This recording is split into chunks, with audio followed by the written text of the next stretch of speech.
भारत को नए टैरिफ के में से लगभग 17 अरब डॉलर का नुकसान हो सकता है। यहाँ ये नुकसान बढ़कर के टोटल 87 बिलियन डॉलर्स का है, लेकिन 37 बिलियन डॉलर जो है वो हमारी तरफ से है।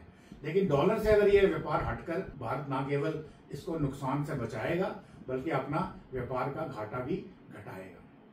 भारत इस साल लगभग 950 अरब डॉलर्स का आयात करता है और उसका आधा भी व्यापार अगर डॉलर से हटकर किया गया किसी भी कंट्री से, वो अमेरिकन डॉलर की ताकत को बहुत ही कमजोर करेगा। और जो ब्रिक्स की जो अलायंस है जिसमें भारत एक प्रोमिनेंट मेंबर है और वो कोई नई करेंसी नहीं दे रही हमको, हम अपने रुपये को ही वैश्विक स्तर पर मजबूत करने की कोशिश कर रहे हैं।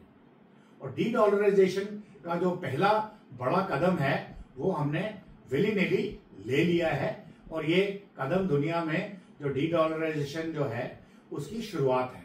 और एक बार जब कोई ऐसा देश डॉलर से हटना शुरू करता है तो बाकी भी उसका अनुसरण करते हैं और ये प्रोसेस जो है इरिवर्सिबल हो जाता है। इससे भारत के शेयर बाजार स्थिर होंगे, रुपया मजबूत होगा और दुनिया भर में रुपयों की जो मांग है वो बढ़ेगी। और भारत का लक्ष्य है कि आने वाले समय में रुपयों का लेन देन 50 अरब डॉलर तक पहुंचे कम से कम। और ये कदम अमेरिका के लिए सबसे बड़ा खतरा है क्योंकि उसकी जो ताकत है वो डॉलर व्यापार पर टिकी हुई है। भारत ने समझ लिया है कि अमेरिका के पास अब और कोई हथियार नहीं है इन टैरिफ से आगे करके।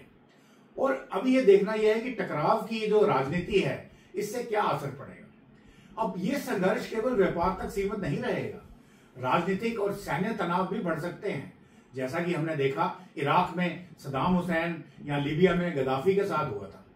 परंतु लेडीज एंड जेंटलमैन, आपको ये याद रखना है कि आज का भारत ना उस समय का इराक है, ना वो लीबिया है और ना ही वेनेजुएला है। आज भारत को कनाडा, मैक्सिको, ब्राजील, यहाँ तक वेनेजुएला एक बड़ी रियल चैलेंज दे रहे हैं, चुनौती दे रहे हैं। और डॉलर की जो ताकत है वो जबरदस्त घट रही है और उसका जो अजय साम्राज्य यानी कि उनकी जो उनकी मोनोपोली थी वो धीरे धीरे कम हो रही है। और ये सब क्यों हो रहा है?